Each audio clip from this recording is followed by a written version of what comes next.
I am starting a completely fresh vibe here on my YouTube channel and I can't wait to share it with you. I'm going to be sharing more of my inner story, my experience of living in the world, in this body, and how I've experienced life as a spirit being in the human realm. So if you look at the YouTube banner that I've just created yesterday, it says Adventures of a Spirit Being in the Human Realm, because honestly, that is how I felt, and I have never talked about this openly before.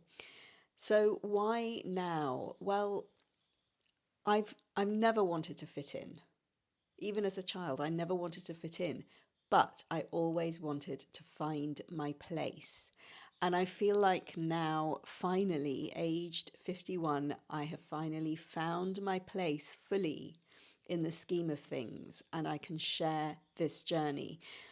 Also, we have been in such a time of flux and change, and that is only going to continue. I see it as a time of evolution in our human consciousness. And I expect that many of you feel that as well. So I'm hoping that by sharing my own inner experience, it will be of service to you. I'll also be talking a lot about adornment. Now, this concept of adornment was introduced to me through classical Indian dance. I started training in classical Indian dance when I was 6, and the costuming, the beautiful, gorgeous adornment is a key component in the entire philosophy, the sacred practice, the knowledge system, and the aesthetics that are all part of classical Indian dance. So today I'm just going to introduce a particular thing. So this is rosewood essential oil. So this the oils, everything that we put on the skin is part of our adornment. And beauty and wellness are part of the same strand. So from all of the Asian knowledge systems, in fact, that idea is core, that beauty and wellness are the same strand. So the oils, everything that we put on our skin has an impact on the mind and the body. Now, this oil has a very sort of woody, rich scent. And before I go live to record, I always put a little bit of this onto my skin because I feel like it puts up a layer around my Akashic fields. It puts up a layer of protection immediately. We know that different essential oils have different properties. I also think it's a very personal thing. I think each of us vibe and resonate with different essential oils in different ways. For me, this one immediately has a very beautiful, heady, sensual feeling about it. So it gives this sense of expansion and ease into my system. At the same time, it has real depth. It has that woodiness, and that is what I feel becomes a layer of protection around me. I love it. I'm also relaunching my beloved interview series, Gurus on the Spot, where I interview master teachers to bring ancient knowledge for our current times, giving us practical solutions. Now, I launched Gurus on the Spot initially during lockdown, and at that point, I focused on bringing you nuggets of well-being from the Indian wisdom traditions, and I loved doing that. I interviewed some amazing people. Now, as part of the changes that we are all going through together, I'm taking Gurus on the Spot Global to bring you a wider selection of teachers and masters so that we can all learn more about our shared humanity and how to fulfill and flourish our human potential. I can't wait to share that with you. I'll also put in a segment each week on my own personal spiritual practice. Essentially, spirituality is about bringing our complete selves into coherence, coming into coherence and harmony internally so that we can radiate coherence and harmony externally.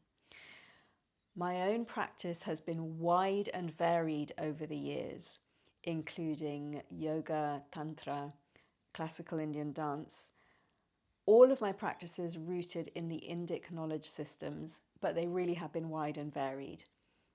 Dance continues to be my core practice. Throughout everything, dance has always been with me.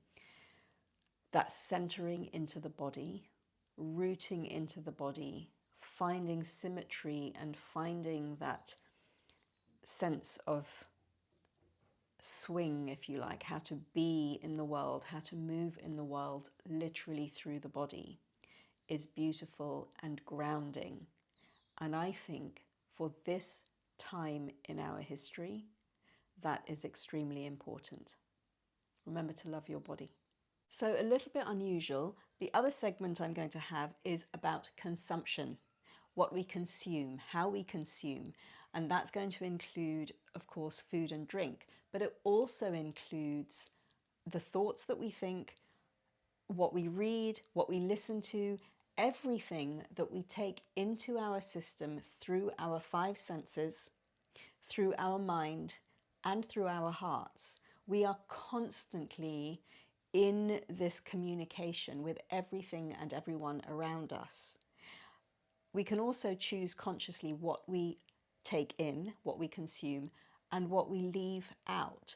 This is a very important pillar in our well-being. I feel like it's the pillar of our well-being that we can take hold of every day.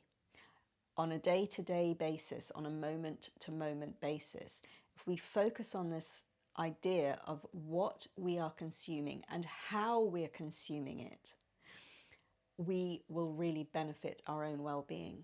So for me at the moment, I'm at a place where, having come out of winter where I was taking a lot of rest, my body needed a lot of rest. Now that we're in spring, I want to have more of a detox, more of a letting go. I want to start feeling lighter in my being. So I'm going to be sharing that with you. I will probably use celery, probably not celery juice, but maybe more celery pulp, and eating celery, adding it to salads and pastas and so on. Inside my mind this week, I've been thinking about the future of humanity. Actually, every week I'm thinking about the future of humanity, but this week in particular, the context is that I attended a talk by a paleontologist who was using his knowledge of our long history as a species, even before we became Homo sapiens, to look at the future and kind of predict the future because of the changes that we're experiencing right now. I'm not sure that he had a particularly positive or uplifting or hopeful view of where we're going, but I do. Anyway, listening to him as a philosopher allowed me to think in different ways.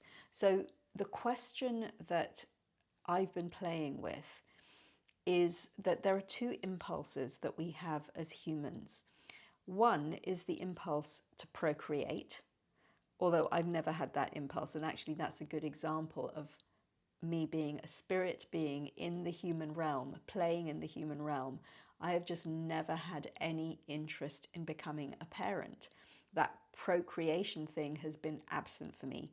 However, generally speaking, as a group, for humans, that is a strong core desire. But the other strong core desire, which doesn't get as much airtime, is our desire for immortality. If you think about it, in mythologies and in philosophies and in lots and lots of different practices around the globe over a long period of time, this impulse for immortality, the seeking of immortality, has been there. So I've been thinking about these two desires, to procreate and to become immortal. I think they are actually in competition with each other. But I also feel, thinking about our future, that maybe our hope for flourishing through this time of change and flourishing into the future, maybe our hope lies in a kind of creative tension between these two impulses. That's what's been in my mind this week.